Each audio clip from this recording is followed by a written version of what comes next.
Let's talk to Benjamin Anthony now, who's Israeli policy and security analyst, because over in Israel, of course, there's a slightly different effect of anti-Semitism, where they keep getting attacked by all sides, everywhere around them, whether it be the Houthis, whether it be Hamas, whether it be Hezbollah, rockets bearing down on Israel. The latest story from your part of the world, Benjamin, is that Benjamin Netanyahu appears to defy his ex-army chiefs, and he says that he wants to actually have a new Gaza offensive ongoing. What's the latest on that? Morning. Morning, it's nice to be with you. Just before I dig into that subject, I want to draw the viewers' attention to the images behind me. These are the images of the hostage, Eviatar David, who was kidnapped, an innocent young man. He's being held in the tunnels of Gaza. The world has moved on from the images that Hamas released, but we have not moved on from those images here in Israel. We haven't forgotten. We will not give up. This is a young man who was forced to dig his own grave. It is important that the viewers see these images, and this is what this young man looked like before these depraved terrorists kidnapped him. Healthy, full of life, full of happiness. This young man and all of the hostages must be brought back home. Most importantly, they must be released. Yes, and I mean, much of that seems to have been forgotten, doesn't it? I mean, obviously we've seen those images over the last few days, and the horrific images that they are, and it has been obviously condemned by all good, sensible people, and yet by some other people it's been kind of accepted as part of the scores of war, if you like, or the inevitable effect of Israel's actions in Gaza, which baffles me. I don't understand anyone who would think that is in any way acceptable.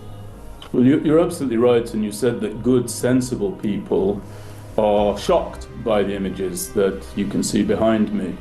But then there are the foolish people who are completely lacking in a spine, people like the non-Prime Minister of once Great Britain, Sir Keir Starmer, who absolutely rewarded those who peddle Jew hatred and anti-Semitism, those who talk in genocidal terms in the streets, as I said, of once Great Britain, with assurances that if Israel doesn't come to heel to the diktats of this British government, in September he intends, Starmer, to go to the United Nations and to declare recognition of a Palestinian state that does not exist nor has ever existed.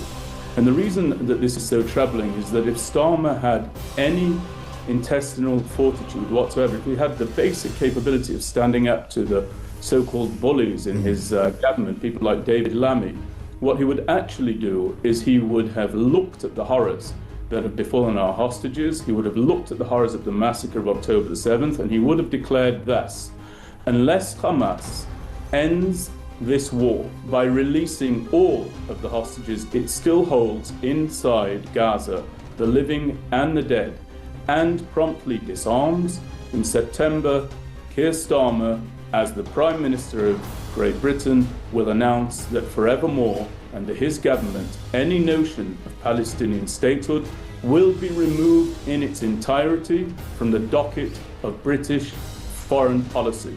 That is what he should have said. He is so weak, so spineless, so supine and so chinless that he managed to find his way to exactly the opposite of what is good and what is sensible. And just to go back to your earlier segment about the spread of Jew hatred, these people who are anti-Semitic, who are harassing Jews in England, Australia, and elsewhere, they were there before October 7th. But let me explain what happened. They saw the one sure thing in the landscape of Jewish existence, the state of Israel, as being vulnerable after the massacre of Hamas. And as a result of that, they thought, if the state of Israel is vulnerable, perhaps the people of Israel, namely the Jewish people in their own borders, might be vulnerable as well. And so they became unmasked, they became unrepentant, they marched and called for the genocide against the Jewish people. And the tragedy of all of that is that not only have they learned that they can do so with neither penalty nor punishment within the borders of countries such as Britain, but in fact, as a consequence of statements like those of Keir Starmer, they will be rewarded for doing so. It's a dreadful, dreadful shame. And I have to tell you, this Prime Minister and this government reflects in no way whatsoever the wonderful country in which I grew up, the country to which my grandfather arrived just prior to the horrors of the Holocaust, the country that historically had been so very good to the Jews who sought succor within its borders.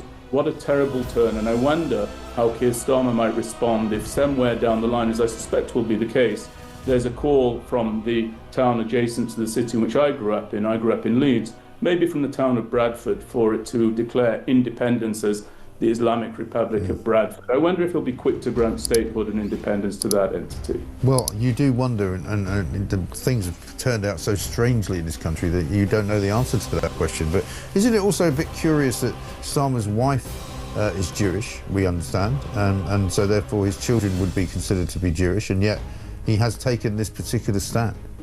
No, to me it's not odd at all. I'm afraid that Jewish people who are addled and unsure of their own Jewish identity are as old as the religion of Judaism itself. People also should recognize the Jewish religion has a trinity. It has the Torah, our holy book.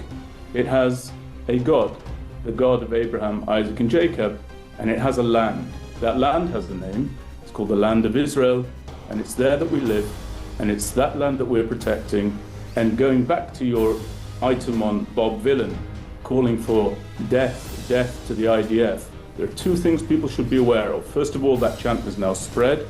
In St. Louis, Missouri, cars were burned in a Jewish neighborhood, and death to the IDF was scrawled on the asphalt of the streets there in the United States of America. So this type of hatred travels very, very swiftly.